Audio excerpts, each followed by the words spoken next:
आणि त्यांचा तो पुतळा किती अप्रतिम होता. सुंदर. अगं पण सुमीला काय झालं? आपण रोज इथे बसून किती काही बोलतो ना. हो, पण काही बदलतंय? आपण खरंच काही करू शकतो का? म्हणजे आपण किती केलं तरी लोक बोलणारच.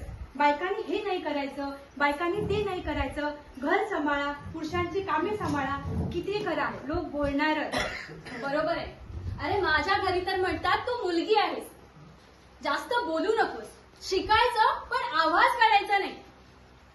मला तर कळत नाही स्वतःच्या हक्कासाठी लढायचं, मग एवढी भीती कशासाठी बाळगायची? पण काही करावं म्हटलं तर कुटुंब, समाज आणि आपली जबाबदारी सगळं आलंच ना. मग हे सगळं असताना अशी पुढे सरायची हिंमत होत नाही. बरोबर. पण आपण लहानपणापासून शिवाजी महाराजांबद्दल ऐकत आलोय, त्यांच्याबद्दल बोलत आलोय. त्यांना नाही का अडचणींचा सामना केला? हो ग, पण ते तलवारीच्या जोरावर मोठे झाले नाही. त्यांच्या सैन्याच्या विचाराने, त्यांच्या न्यायाने ते जगात अजर अमर झाले. बरोबर बरोबर. त्यांनी कधीही स्त्रियांचा अपमान केला नाही.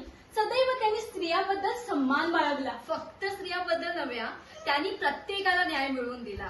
कधीही जाती धर्माचा भेदभाव न करता त्यांनी प्रत्येकाला एक नवी संध दिली. अरे म्हणूनच तर आज आपण एवढे मान देतोय त्यांना. पण शिवाजी महाराज एकटे नव्हते, त्यांच्यासोबत त्यांची सेनाही होती बरं का. मान्य आहे, मान्य आहे. ती सेनाही आमच्यासारखी सामान्य होती.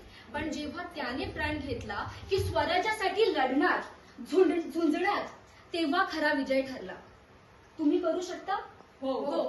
चला तर मग ठरवूया, आता माघार घेणार नाही. जय भवानी, जय शिवराय.